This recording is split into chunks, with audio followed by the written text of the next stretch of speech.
There is a newspaper sitting in archived collections right now that most people have never heard of. It was printed in 1902. It described something found in the American Southwest that, by any reasonable standard, should have become one of the most discussed archaeological discoveries in United States history. Instead, it was quietly absorbed into the background noise of a century that had a lot going on. That alone is not suspicious. Old news gets buried all the time. What makes this particular article worth returning to is not the headline. It is the specific, repeated pattern of what happened or did not happen after it was published. The newspaper in question is the Arizona Gazette, and the article ran on April 5, 1909. It described an expedition into the Grand Canyon led by two men, G. Kincaid, identified as a government-funded explorer, and Professor S. A. Jordan, reportedly affiliated with the Smithsonian Institution. The article was detailed. It gave measurements. It named locations.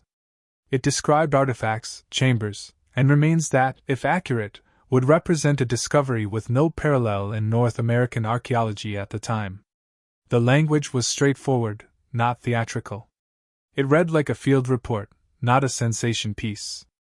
Now here is where careful observation becomes important. The Arizona Gazette was not a fringe publication. It was a functioning regional newspaper with an editorial staff and a readership that depended on it for local and national news.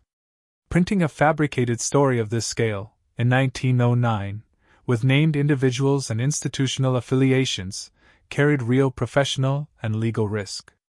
That does not confirm the story is true. But it does mean the article cannot simply be dismissed as fiction without examining what evidence exists on either side. What draws researchers back to this story repeatedly is not a single dramatic claim. It is a cluster of smaller, observable details that align in ways that are difficult to explain casually. The measurements described in the article are consistent with certain geological features in the Grand Canyon that have been documented independently. The timeline of the expedition aligns with the period when the Smithsonian was actively funding and cataloging archaeological work across the American West. The names used are specific enough to be verifiable or to be proven false, and yet neither outcome has been definitively established in the public record. That last point is the one that keeps this story open. If the names were entirely fabricated, that should be easy to confirm. If the expedition occurred as described, there should be some trace of it in institutional records. What researchers consistently find instead is a middle ground where the documentation that should exist either does not, or has not been made accessible, or exists in a form that raises more questions than it answers. This is not a claim that something was hidden. Records from that era were inconsistently maintained across many institutions. Field notes were lost, misfiled, or never formally entered into archives. That was common.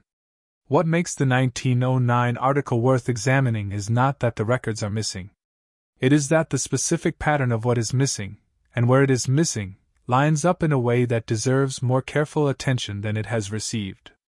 Over the next sections, we are going to look at what was physically described in that article and compare it against independently documented findings from the same region and period. We are going to look at what the Smithsonian's own records show from those years and where those records become difficult to follow. We are going to look at the broader institutional context of early 20th century American archaeology, because that context changes how you read every document involved. And then, after all of that, we will look at what the pattern as a whole suggests not as a conclusion, but as a set of questions that the evidence itself raises. The 1902 newspaper is not where this story ends. It is where the observable record begins. The Arizona Gazette article described a cave system accessed through a tunnel entrance located roughly 14 miles down the Colorado River from El Tovar Crystal Canyon. G. Kincaid, as quoted in the article, described the entrance as sitting several hundred feet above the riverbed, cut into the canyon wall in a location that would have been difficult to access without specific knowledge of its position. The article noted the entrance was partially obscured and that Kincaid discovered it while traveling by boat, spotting discoloration in the rock face that suggested the opening had been worked by human hands rather than formed entirely by natural erosion. That is a physical, measurable claim. discoloration patterns at canyon wall entrances caused by human activity, tool marks, fire residue, compressed soil leave traces that persist for centuries under the right conditions. The Grand Canyon's dry, low humidity environment is precisely the kind of setting where such traces survive. That does not confirm Kincaid's account. But it means the type of physical evidence he described is not implausible given the location. Inside the reported cave system, the article described a main corridor extending several hundred feet into the cliff face, with smaller chambers branching off at regular intervals on both sides. Kincaid estimated the main passage at over 1,000 feet in length. The chambers, he said, were uniform in size and appeared to have been deliberately carved rather than naturally formed. The walls showed tool marks consistent with hand cutting, and the floors were level in a way that suggested intentional preparation rather than natural stone formation. This level of architectural specificity is notable. A fabricated story built purely for readership would have been more likely to emphasize dramatic artifacts than construction details. The focus on measurable, structural features, corridor length, chamber uniformity, floor leveling reads more like field observation than sensational invention. Again, that is not confirmation. It is a distinction worth noting. The article also described specific artifacts found within the chambers. Among the most detailed descriptions were seated figures carved from a dark stone material, positioned at the back of several of the individual chambers. Kincaid described the figures as non-native in style, meaning they did not match the design language of known southwestern indigenous cultures of the period. He described facial features and compositional postures that he compared to what he called Oriental or Egyptian artistic traditions. Copper instruments were described in a separate chamber, along with what appeared to be a granary space containing remains of an organic material that Kincaid believed was grain. Now, this is where the physical description becomes harder to evaluate in isolation.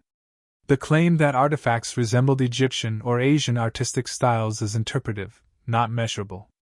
Kincaid was not an art historian, and his frame of reference would have been shaped by the limited comparative material available to a field explorer in 1909. What is worth separating out is the underlying physical observation: carved stone figures, copper instruments, organic material in a storage context from the cultural interpretation layered on top of it. The objects, if they existed, could be described and measured. The cultural attribution is a separate, and much weaker, layer of the account. What makes this section of the article harder to dismiss is that several of the structural descriptions align with features that have been documented in other Grand Canyon contexts, entirely independently of the 1909 story. Archaeological surveys conducted in the region throughout the 20th century have confirmed the presence of pre-Columbian habitation sites within canyon walls, including granary structures, carved chambers, and stored organic material in preservation states consistent with the dry environment. None of those surveys have identified the specific site Kincaid described. But they confirm that the type of site he described, a carved cliff face habitation with storage chambers and cultural artifacts, is not structurally implausible for that region and period. There is also a geographical detail in the article that has attracted sustained attention from researchers.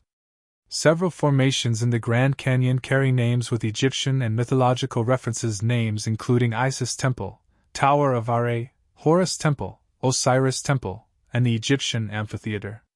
These names appear on official United States Geological Survey maps. They were assigned during the late 19th and early 20th century, a period when the region was being formally surveyed and mapped for the first time.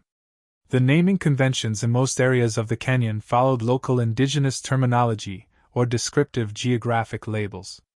The cluster of Egyptian reference names in one specific section of the canyon is anomalous within that broader naming pattern.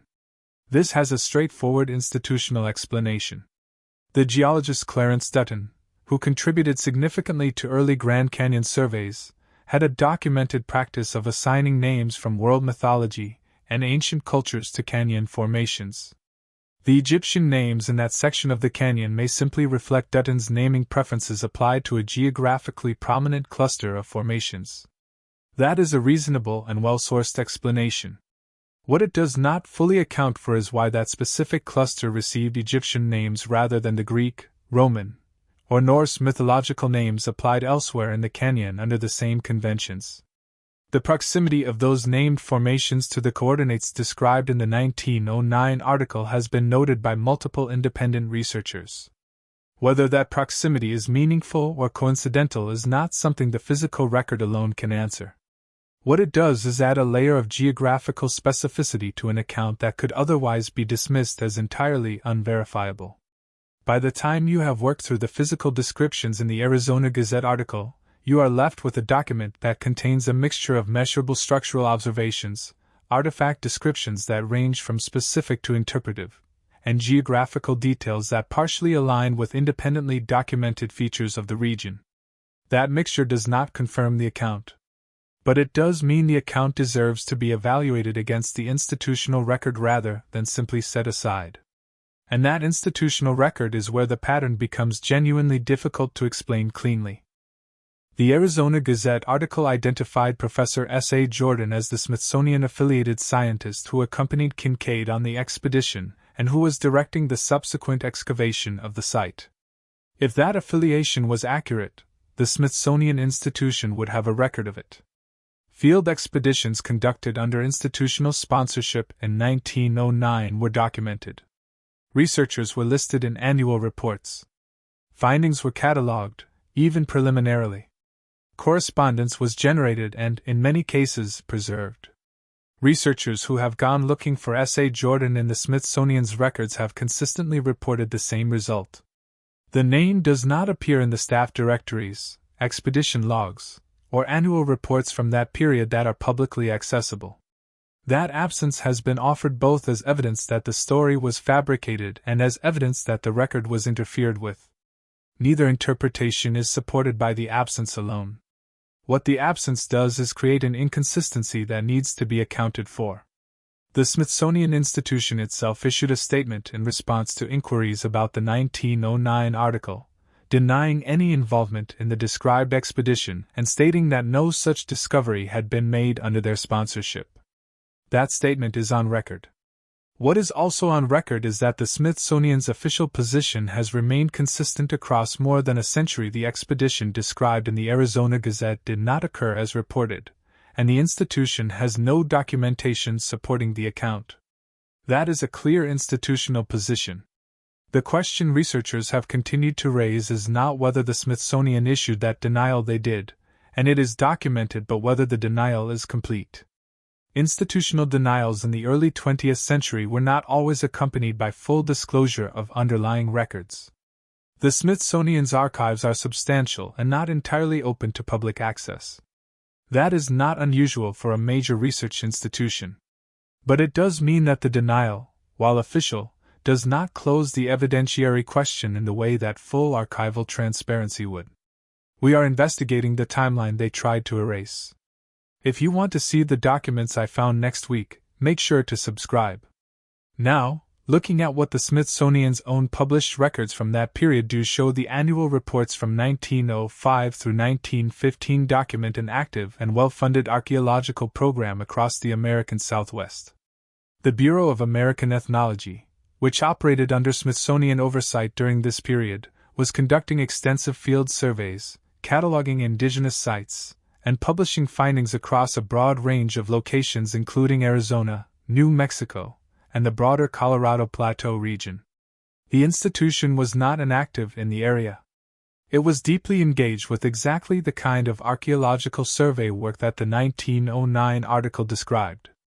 What the annual reports from that specific window do not contain is any reference to a discovery of the scale the Arizona Gazette described. A site of that reported size, over 1,000 feet of carved corridor, dozens of artifact-bearing chambers, evidence of a non-native cultural presence would have represented a find of international significance.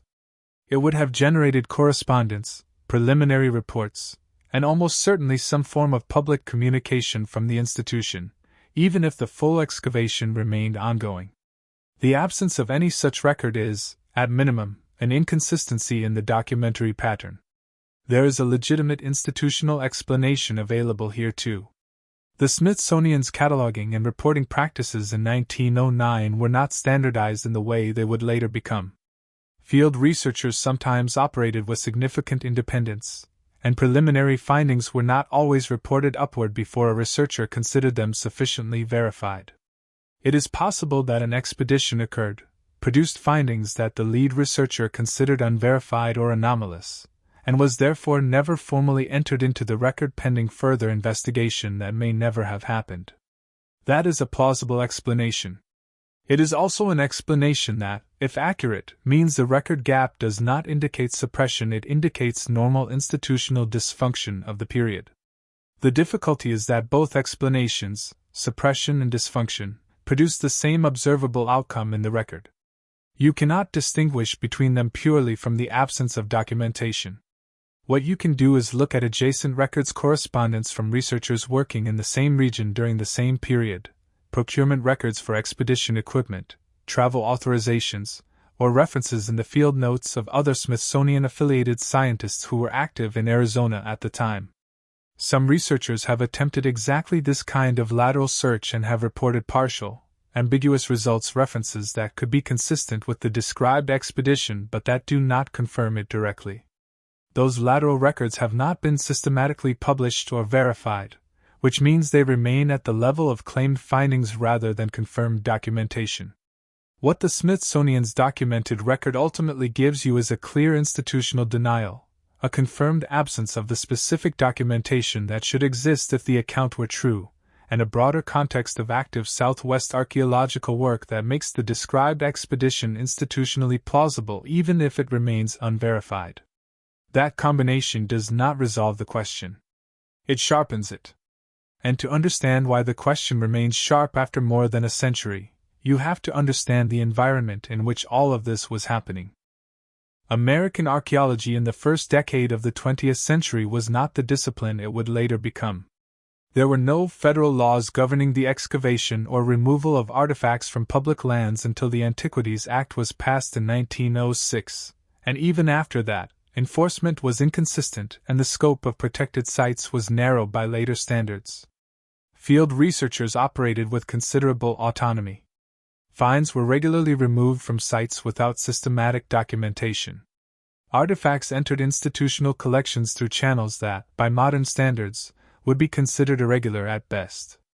The Smithsonian Institution during this period occupied an unusual position in American intellectual and scientific life. It was simultaneously a public institution funded by Congress and a gatekeeper of what counted as established knowledge in the fields it covered. That dual role created real tensions. Findings that challenged prevailing theories about pre-Columbian North American history were not automatically rejected, but they were subject to a higher evidentiary standard than findings that confirmed existing frameworks. That was not unique to the Smithsonian, it reflected the broader scientific culture of the era. But it meant that anomalous discoveries faced institutional friction regardless of their actual evidentiary quality. The prevailing theory of pre-Columbian North American habitation in 1909 held that the continent had been populated by migrations from Asia across the Bering Land Bridge, with no significant transoceanic contact from other civilizations. That framework was not a fringe position, it was supported by the best available evidence, and remains the dominant model today, though in a significantly more nuanced form. In 1909, however, it was held more rigidly, and findings that appeared to suggest Egyptian, Asian, or other non-native cultural influences were viewed with particular skepticism. That context matters for evaluating both the Arizona Gazette article and the Smithsonian's response to it. Kincaid's description of artifacts resembling Egyptian or Oriental artistic traditions would have been, in the scientific climate of 1909, immediately problematic for any institutional researcher who encountered it. Reporting such a finding formally would have required either a very high standard of documentation or a willingness to absorb significant professional skepticism. The path of least institutional resistance, for a researcher uncertain about what they had found, would have been to defer formal reporting until the finding could be more securely verified. This is not a defense of that approach. It is a description of the institutional incentives that shaped how researchers behaved in that environment. Understanding those incentives does not tell you whether the expedition occurred. It does tell you that even if it occurred and produced the findings described, the institutional record might look almost exactly as it does: sparse, inconsistent, and officially denied. There is also a broader pattern in how the Smithsonian handled contentious archaeological finds during this period that is worth noting. The institution's relationship with what researchers later called the mound builder controversy, the debate over who constructed the thousands of earthen mounds found across the eastern and central United States, illustrates the dynamic well. For much of the 19th century, popular theories held that the mounds were built by a lost race unconnected to contemporary indigenous populations.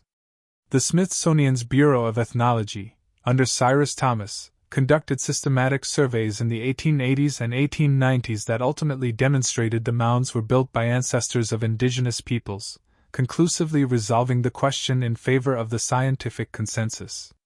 That was good science, carefully done. What that episode also showed was that the Smithsonian was willing and able to invest significant institutional resources in definitively closing a contentious archaeological question when it chose to. The contrast between that thorough, documented engagement with the mound builder question and the absence of any similar documented engagement with the 1909 Grand Canyon account is itself a detail worth holding in mind. By 1909, the institutional machinery that would have been needed to either confirm or formally refute the Kincaid account was fully operational. The Bureau of American Ethnology had field researchers active in Arizona. The Smithsonian had the logistical capacity to send a team to the Grand Canyon. The fact that no documented response of that kind appears in the record is not proof that nothing happened. It is a gap in the institutional response pattern that the historical context does not fully explain. It is the kind of gap that, once you have seen the physical descriptions, the documentary record, and the institutional environment together, becomes harder to set aside as routine. When you step back from the individual components of this story and look at what they form together, a few things become clear. The first is that the Arizona Gazette article is not a simple hoax story that can be cleanly debunked. If it were, the debunking would have been straightforward and would have happened close to 1909. The names would have been proven fictional, the geography would have been shown to be invented, and the story would have been absorbed into the historical record as a curiosity, and nothing more. That did not happen. What happened instead is that the story entered a category of historical accounts that are neither confirmed nor conclusively refuted, a category that is smaller than people assume and more significant than it is usually treated. The second thing that becomes clear is that the gaps in this story are not random. Random record gaps look different. They appear across a wide range of subjects and time periods and reflect the general disorder of institutional archiving. The gaps in the 1909 account are concentrated. They cluster around the specific names, the specific location, and the specific institutional connection described in the article. That clustering does not prove deliberate omission. But it is a pattern, and patterns in the absence of documentation are worth examining the same way patterns in the presence of documentation are. The Egyptian place names on official geological survey maps remain one of the most concrete and verifiable elements of this story. They are not disputed. They appear on maps produced by the United States Geological Survey. The geographical cluster of those names, in the specific section of the canyon nearest to the coordinates described in the 1909 article, is a documented fact. The explanation that Clarence Dedden's naming conventions account for the Egyptian references is plausible and well-sourced. It is also incomplete. It does not fully account for why that specific cluster received Egyptian names rather than the mythological naming conventions applied elsewhere, and it does not address the geographical alignment with the article's reported location. The question of G. Kincaid is similarly unresolved. He is identified in the article as a government-funded explorer with prior field experience in the region. If he was entirely fictional, that should be easy to establish. No contemporary researchers have definitively done so. His name does not appear in major institutional records from the period, but that absence is not conclusive. Many field researchers working in the American West in the early 20th century left minimal institutional traces. The absence of a record is not the same as a record of absence. What the pattern across all 5 components of this story, the physical descriptions, the documentary record, the Smithsonian's response, the historical context, and the geographic details suggests is something more specific than a simple hoax, and something less definitive than a confirmed cover-up. It suggests an account that was detailed enough and specific enough to generate institutional attention, that intersects with documented features of the region in ways that are not easily dismissed, and that has been handled by the relevant institution in a way that is consistent with either deliberate non-engagement or ordinary bureaucratic dysfunction, without the record being clear enough to distinguish between the two. That ambiguity is uncomfortable if you are looking for a clean answer. It is actually more historically interesting than a clean answer would be, because it reflects something real about how institutions manage anomalous findings. The Smithsonian in 1909 was not a monolithic organization with a single coordinated response to everything that crossed its desk. It was a large, internally complex institution with competing priorities, inconsistent documentation practices, and researchers who made individual decisions that did not always flow upward into the official record. The same institution that carefully documented the resolution of the Mound Builder controversy may have handled the Grand Canyon anomaly in a completely different way, not because of a coordinated decision, but because of the ordinary variability in how organizations function. None of that resolves the question of whether the expedition occurred. None of it confirms that artifacts described in the 1909 article exist somewhere in an institutional collection that has not been publicly disclosed. Those remain genuinely open questions, and the honest answer is that the available evidence does not close them. What this examination does do is establish that the questions are legitimate. The 1909 Arizona Gazette article is not a tabloid fabrication. It is a specific, detailed account with named individuals, institutional affiliations, measurable physical descriptions, and geographical references that partially align with independently documented features of the region. The institutional record that should either confirm or refute that account is incomplete in ways that are concentrated and patterned rather than random. The historical context of early 20th century American archaeology provides partial explanations for those gaps without fully accounting for them. The purpose of examining this story carefully is not to arrive at the conclusion that something was hidden. It is to practice the kind of careful, evidence-grounded observation that historical questions deserve. The 1909 account has circulated for over a century in forms that range from serious historical inquiry to sensationalized conspiracy, and in most of those forms it has been presented in a way that does not require the audience to actually look at the documents, evaluate the geography, or understand the institutional context. Looking at all three changes what the story looks like. What you are left with is a documented newspaper account, a set of verifiable geographical details, an institutional response that is on record but incomplete, and a historical context that makes the gaps in the record explicable without making them fully acceptable. That is not a mystery solved. It is a set of observations that remain open. The record has not been fully searched. The archives have not been fully disclosed. The geographical location described in the 1909 article has not been formally and transparently investigated in the way its specific claims would warrant. Whether that changes is not something this video can determine. What it can do is put the observable evidence in front of you clearly enough that you can form your own assessment of what it suggests, and what questions it leaves unanswered. That is where this story currently stands, documented enough to take seriously, unresolved enough to remain open, and specific enough that the absence of a definitive answer is itself a detail worth noting.